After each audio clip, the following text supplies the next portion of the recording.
Hey, Evil One. Thanks for reading Julia Serrano's Weeping Girl to us. You have a very good reading voice, and I hope you choose to do it again in the future. I think it's a very interesting way of getting things across. So what I wanted to say is, I've read The Weeping Girl. I've thought a lot about it. I've experienced what she's calling trans misogyny.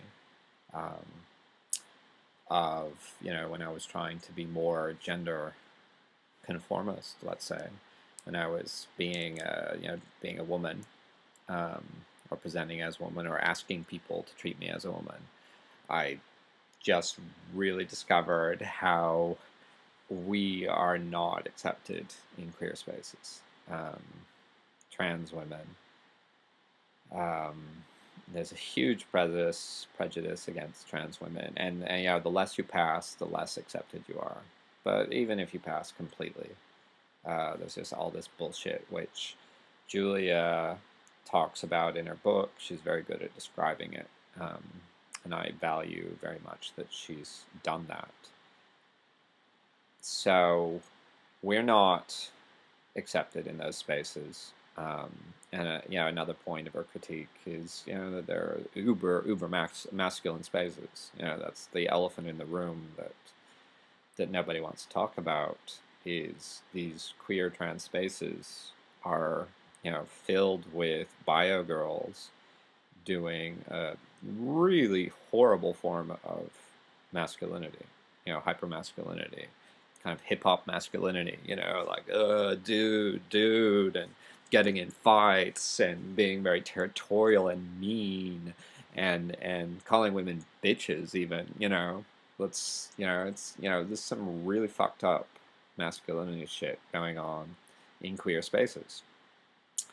But I just totally do not agree with her analysis of why this is happening. Why are trans women not there, and why is this horrible masculinity allowed, and then trans women are banished or given stink eye all the time. That's the number one way of policing. You walk into those spaces and you get stink eye. Lots of stink eye from everyone. It's a very good method of policing, because why the hell would you hang out anywhere where you just get stink eye?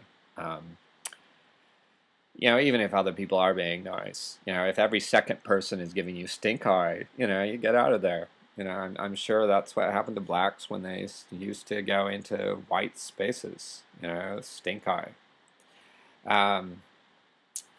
So I don't agree with her. She's kind of blaming this subversivism. She's making this argument as subversivism. I think that's a completely unrelated argument.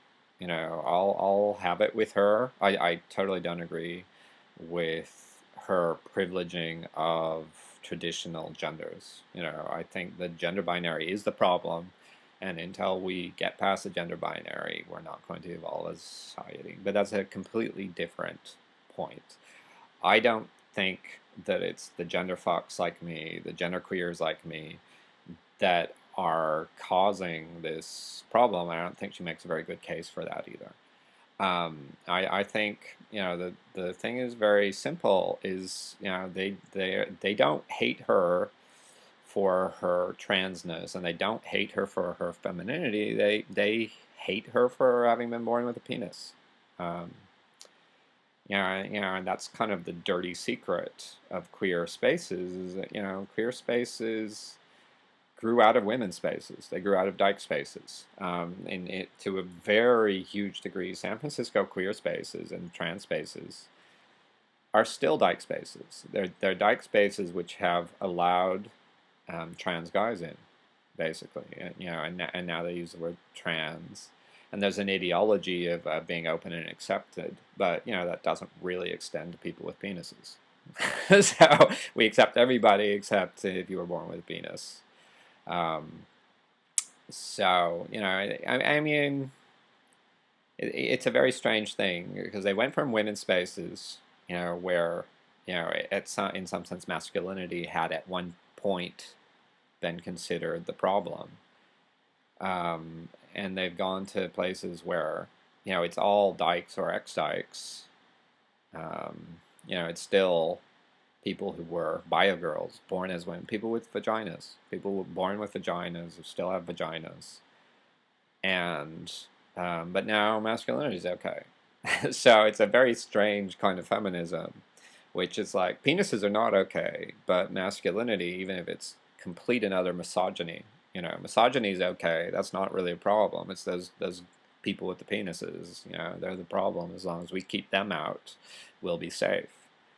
And the other irony, the other absurdity is that it's the uber masculine boys, it's the hyper little macho, shits looking for a fight that are doing the policing, giving me the stink eye, saying, or are going berserk with jealousy if I talk to their girlfriend, all of this kind of threatened masculinity, hyper masculinity. So maybe I should just, leave it there. Totally agree with that there is a huge problem. There really are no queer spaces in San Francisco where, boys are really welcome, you know. So, and nobody talks about it. And most people aren't even aware of it. The women in them are, it's like, oh, it just happens to only be, women in this space. We call it queer, but for some strange reason, the boys aren't here. Yeah, because we get fucking stink eye if we come around your spaces. So, those communities have a lot of work to do before they really become inclusive, before they can do outreach, before they are even aware that they need to do outreach and consciousness raising among their community. So thanks very much for listening, and I'd love to hear back from you on what you think.